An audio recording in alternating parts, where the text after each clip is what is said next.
Moi, je n'ai pas osé suivre le match hier. Parce que je m'attendais à cette défaite. Ce n'est pas que je suis contre les écureuils. Malchance à mon pays, on les a supportés à fond. Je sais que la RDC n'est pas une petite équipe. Moi-même, je le savais qu'ils auront des problèmes là-bas. C'est malheureux. À un pas de la qualification, qu'on échoue. Oui, nous avons raté le coche depuis le match contre le Congo. 1-1. Contre la Tanzanie nous a battus ici. On devrait battre la Tanzanie. Nous, on est toujours dans le si. Si on avait battu la Tanzanie ici, le match contre le Congo serait balade de santé. C'était toute une désolation parce que l'équipe nationale du Bénin méritait mieux que ça. Et ce que je pense encore, il y a des opportunités que nous avons ratées dans les matchs à domicile. Ce qui a fait que cela a joué sur nous à l'extérieur du moment où nous sommes sur le territoire. Donc la chance n'était plus à notre portée et que la probabilité est très forte que cette défaite soit une chose observée. Vraiment, j'ai été déçu. On comptait sur eux parce qu'on pensait qu'ils allaient faire un match nul. J'ai même suivi un petit truc là où les Béninois ont fait des incantations avant le match, tout ça là. Et bon, j'étais sûr qu'avec un match nul, on s'en sortait. Mais là, on a été vraiment déçus.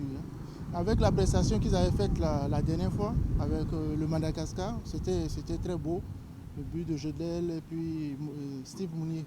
C'était un très beau match. Et on pensait qu'ils allaient faire match nul en RDC, mais dommage. Il faut savoir tirer le leçon du... Il faut voir le passé et tirer le leçon du présent. Quand on a eu à entendre le résultat du match, que la RDC a battu la Tanzanie 3-0, c'était la panique. On a paniqué et dès que on a commencé par dire il suffit d'un match nul en RDC parce que le Bénin est en tête de groupe et qu'il nous suffit d'un match nul au Congo. Moi j'ai dit c'est fini. Parce qu'on a commencé par avoir peur et on a limité la bataille à un match nul. Donc moi ça ne me surprend pas la défaite d'hier. Moi ça ne me surprend pas. Regardez à Conakry, les mêmes erreurs. Mais il est libéraux. Le 4, qu'est-ce qu'il faisait? Les latéraux, où est-ce qu'ils étaient? Même après avoir encaissé les buts. Le penalty, moi je dis que c'est injuste. Maintenant, le deuxième but aussi, non. Mais après le deuxième but, pourquoi ne pas chercher à attaquer? Ils sont là à jouer la défensive. Voilà. Quand le milieu craque, la défense perd. Le championnat scolaire, rien. Or, le vivier du football, c'est le championnat scolaire et universitaire. En notre temps, il y avait ça. Et pire, préparer la relève, avoir une équipe nationale composée des locaux qu'on doit faire voyager pour livrer des matchs à l'extérieur régulièrement.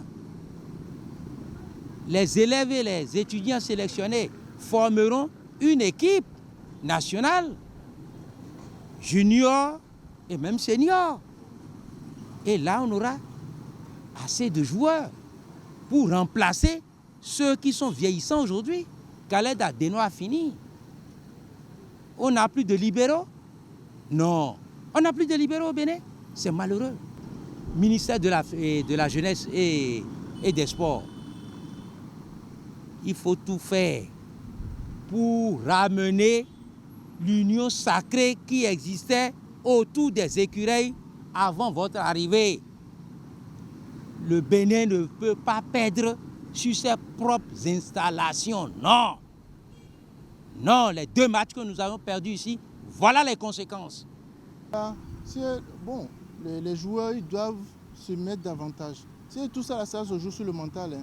Ouais, quand vous avez été déçu une fois, bien battu une fois, donc la prochaine fois, il faut mieux faire pour montrer de quoi vous êtes capable. C'est comme ça. Je dirais tout simplement, c'est un problème d'organisation au niveau du coach et un peu le niveau le plus élevé.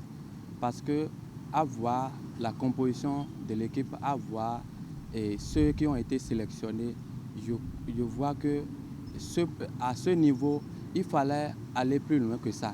Donc moi, premièrement, j'ai accusé le coach parce qu'on ne peut pas rater la CAN 2022 et rater encore la Coupe du Monde.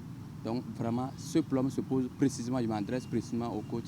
C'est lui qui, selon moi, qui a mal fait et qu'aujourd'hui, les conséquences sont dramatiques. On ne doit pas amener tout le cadre à l'abattoir, mais selon moi, il faut qu'on ramène encore la balle à terre et voir ce qu'on a mal fait et que les prochaines compétitions, qu'on puisse aller plus loin.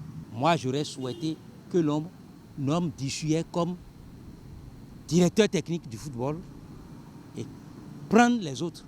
Parce que Dissoué a de l'expérience. Avant, on n'avait pas ce niveau. Aujourd'hui, nous sommes allés loin. On avance. Mais on ne devrait pas tomber comme ça. Non. S'il y avait l'union sacrée, je dis bien l'union sacrée autour des écureuils, le Congo, on allait battre le Congo ici et battre la Tanzanie.